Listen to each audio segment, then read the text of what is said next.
Hello everyone. In this lecture, we will see concept of computational learning theory. So this is the theory about the learning algorithms. Means we cannot say this is the algorithm. This is the theory which is related with the algorithms which we are going to use in machine learning. And what is the relation between these algorithms and this theory? We are going to see in this lecture. So the computational learning theory seeks to answer questions such as under what conditions is successful learning possible and impossible, and under what conditions is a particular learning algorithm assured of learning successful. So this is the technical definition we can say for the computational learning theory. In simple language, if we want to see what is mean by computational learning theory, so the thing is, suppose we want to do classification. So for the purpose of classification, we are having a number of algorithms with us to do the classification. Now the learning theory, computational learning theory is the theory which gives us the result like at what condition which algorithm we have to use to do the classification. Suppose we are having a problem and there we have to do the classification, and we are having 2 3 number of algorithms with us to classify the data.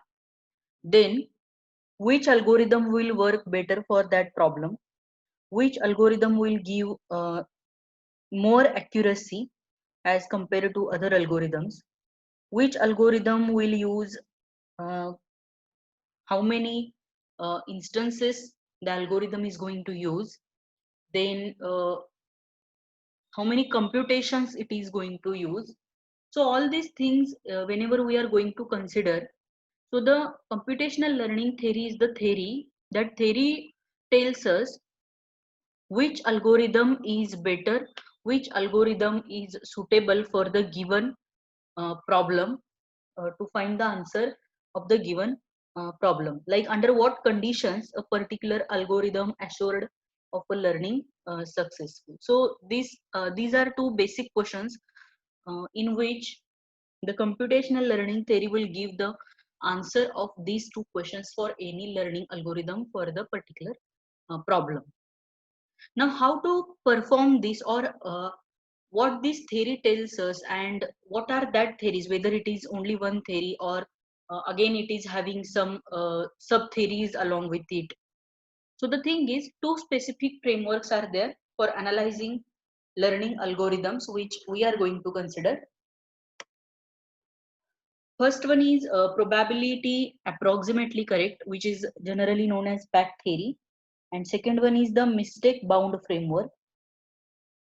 And PAC theory means probability approximately correct framework, where we identify classes of hypotheses that can or cannot be learned from a polynomial number of training examples, and we define a natural measure of complexity for hypothesis spaces that allows bounding the number of training examples required for inductive learning. Means probability approximately correct is the theory which tells us, suppose we are having number of hypotheses with us. Hypothesis, you all are aware about it, like we are having a hypothesis space known as capital H, and in which we have to choose a single hypothesis which will work correct for that given problem, that is known as small h. So pack theory basically working on to the hypothesis, and it will check, or it will give us the result of hypothesis, that which hypothesis will work better for that algorithm or better for that problem. So basically pack theory works on the hypothesis. Then within the mistake bound framework, we examine number of training errors that will be made by a learner before it determines the correct hypothesis. So the second theory is mistake bound framework, where The theory tells us how many training examples a learner is going to use while learning the things, and in which how many instances are useful, how many instances are not useful for that algorithm. These all things are uh, these all things we have to check into mistake bound framework. So these are two frameworks or theories, we can say, which are used in computational learning theory. When studying machine learning, it is natural to wonder what general laws may govern machine learners. It is possible to identify classes of learning problems that are inherently difficult or easy, independent of learning algorithms. See, the things are the algorithm. See, machine learning is the thing which we can say machine is enough intelligent to learn the things from itself. From the day first we are seeing this, that machine has to learn the things independently.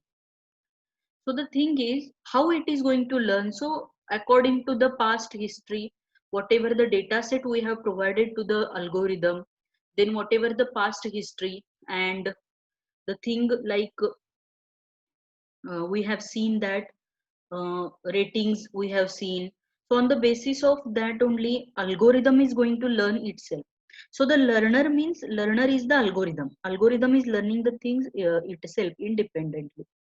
Now the thing is, when we consider computational learning theory, which things we have to consider, like what are the general laws a learner should take into consideration, then how many number of classes are there of learning problems, whether it is difficult or whether it is easy. If it is difficult, then how many classes are difficult, how many classes are easy. So all these things we have to take into consideration. Then can one characterize the number of training examples necessary or sufficient to assure successful learning? Then how is this number affected if the learner is allowed to pose queries to the trainer versus observing a random sample of training examples? Can one characterize the number of mistakes that a learner will make before learning the target function?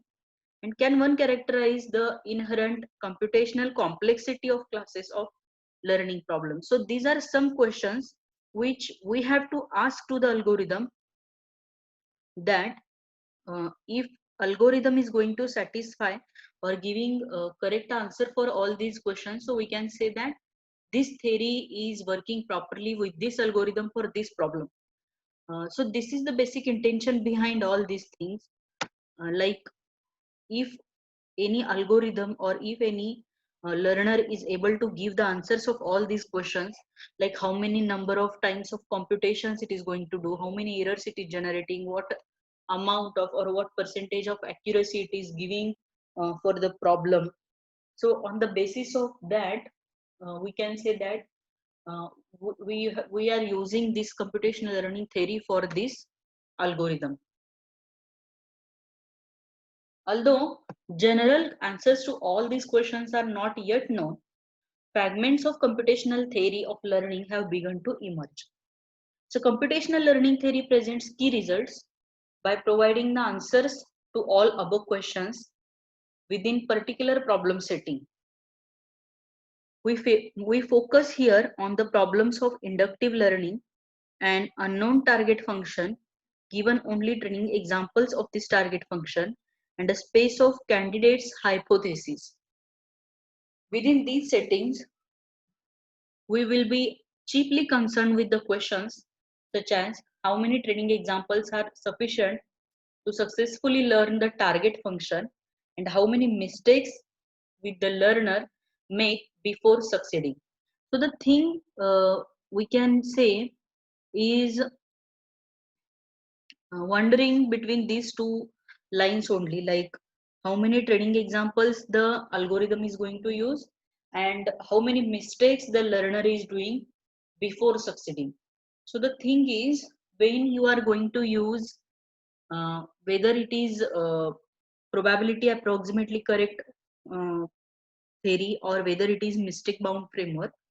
So the thing is, when you are considering a learner, you have to check how many examples it is going to use. And second thing is what amount of error it is generating or how many mistakes it is doing uh, up to reaching the target function or the accurate result or the final result for that problem. It is possible to set quantitative bounds on these measures depending on attributes of the learning problems, such as the size or complexity of hypothesis space considered by the learner, then accuracy to which target concept must be approximated, the probability that the learner will output a successful hypothesis, and the manner in which training examples are presented to the learner. So these are some criteria where we can check what is the size or complexity of the learner, then how much accuracy it is providing, how much correct output it is providing, and what amount of training examples it is using. On the basis of that, we can choose a particular algorithm for the given problem from 2, 3 or more number of algorithms. As I said before some time, to solve any problem, suppose we are having 2, 3, 4 number of algorithms. So which algorithm is going to use or which algorithm we have to use, it is based on these some criterias we are having with us. For the most part, we will focus not on individual learning algorithms, but rather on broad classes of learning algorithms characterized by the hypothesis space they consider, the presentation of training examples. So these are some terms which we have to use while considering computational learning theory. So the terms are sample complexity, computational complexity, and mistake bound. So sample complexity is how many training examples are needed for a learner to converge a successful hypothesis. Then computational complexity is how much computational efforts is needed for a learner to converge a successful hypothesis. And the mistake bound is the thing where we can say how many training examples will the learner misclassify before converging to a successful hypothesis. So before some time also we have seen that. So the total computational learning theory is measured or calculated with these 2-3 terms only: how much mistake it is going to do, how much computations it is needed, how much training examples it is needed. On the basis of that only we can say computational learning theory will work. So note, there are many specific settings in which we could pursue such questions. So there are various ways to specify what it means for the learner to be successful. We might specify that to succeed, the learner must output a hypothesis identical to the target concept. Alternatively, we might simply require that it outputs a hypothesis that agrees with the target concept most of the time, or that it usually outputs such a hypothesis. Similarly, we must specify how training examples are to be obtained by the learner. We might specify that training examples are presented by a helpful teacher or obtained by a learner performing experiments or simply generated at random according to the some process outside the learner's control. So these are the things we have to consider when we are saying that particular algorithm is successful or particular algorithm is working good for given problem. So we have to consider the things like which training examples are there, how many training examples it required, and whatever the data sets we are providing, whether it is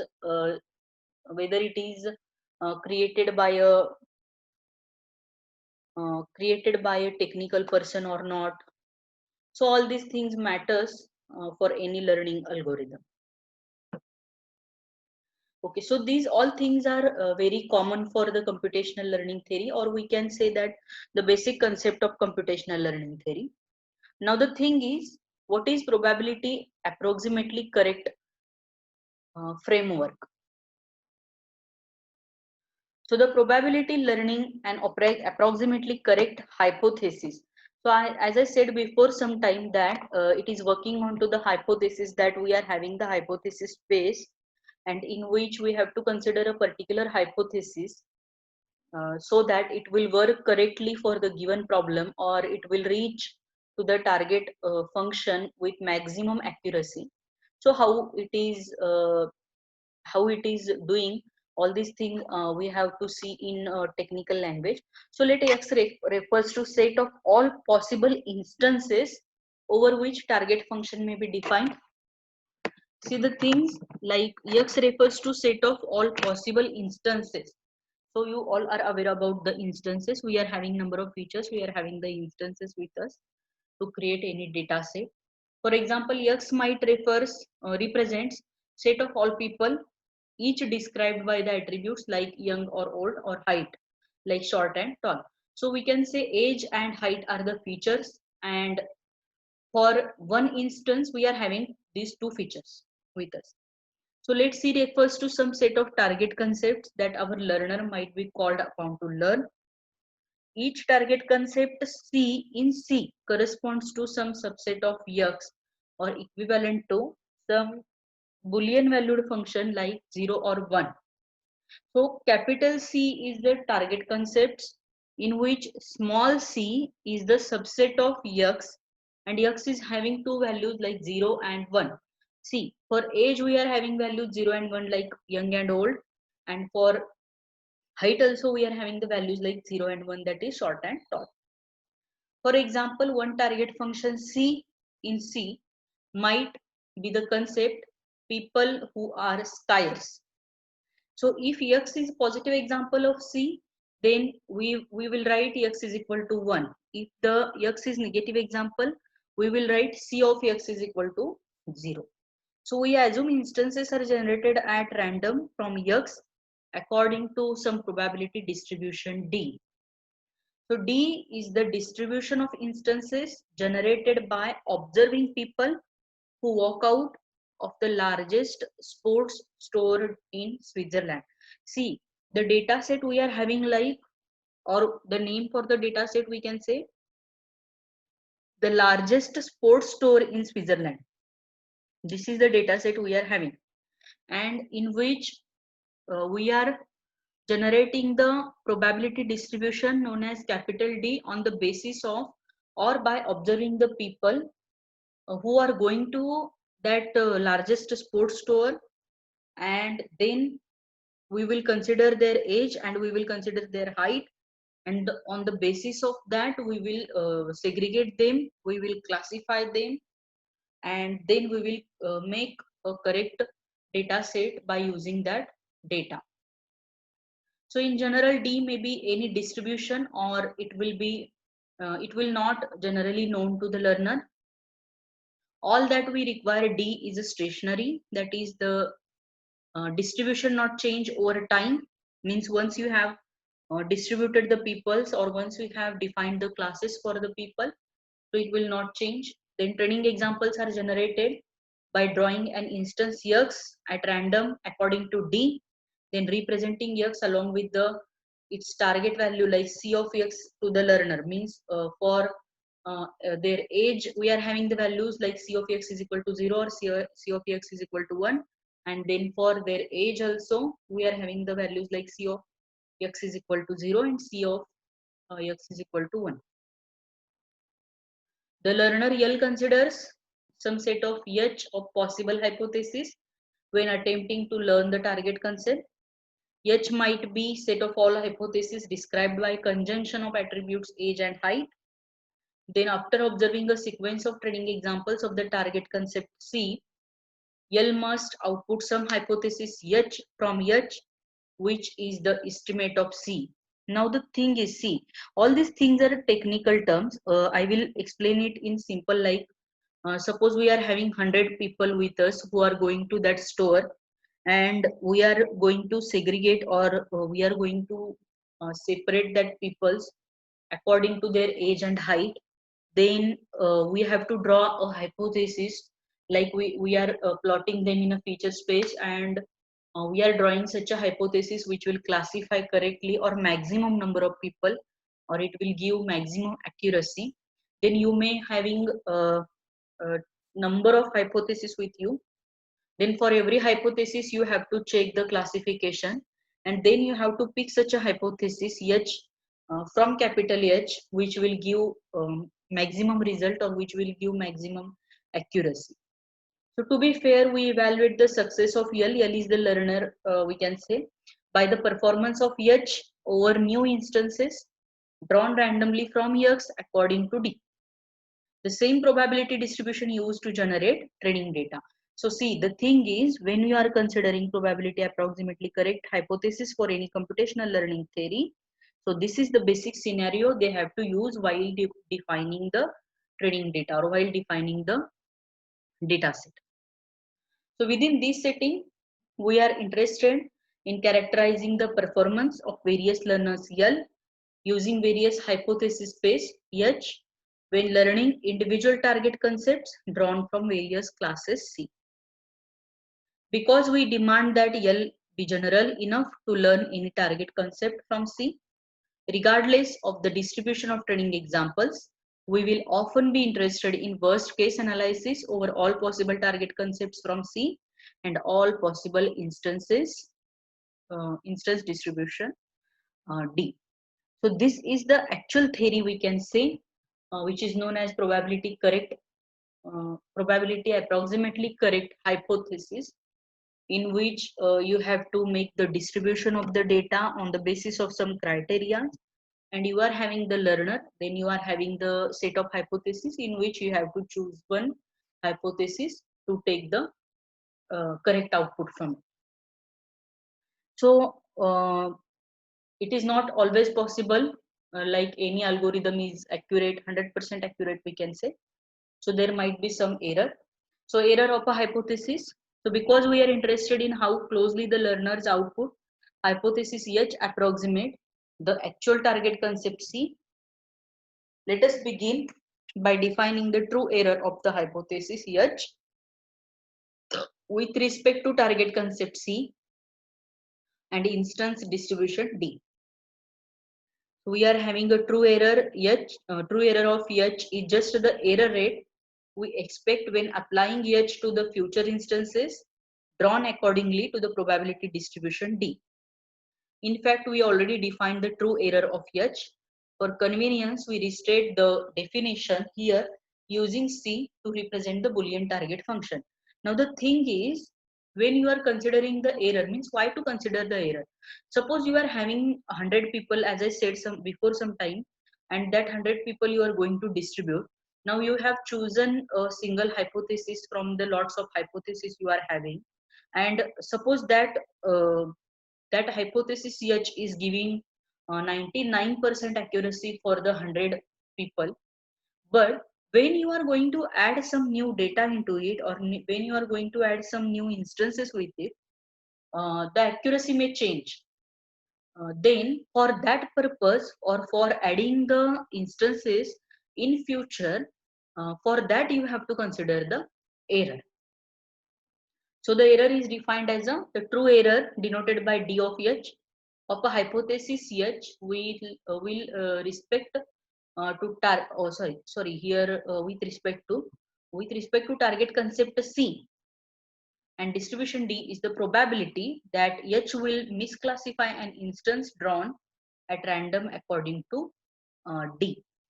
So this is the we can say very less amount of error should be there, or very minimal error is there, because no algorithm is perfect, no algorithm is 100% accurate. So we can say there is some true error with it, and that true error is calculated with this formula. So it will be, we can say this is the probability, like 1%, 2% error should be there, or error might be there. And otherwise that algorithm, means when we are considering that probability approximately correct hypothesis among all the hypotheses by using this theory, then the algorithm we are choosing for a particular problem among all the algorithms will work better or will be suited for that particular problem or will give more accuracy or correct result for that given problem. So this is all about the computational learning theory, in which we have seen today the probability approximately correct theory and how the theory is going to work for the particular problem. Thank you.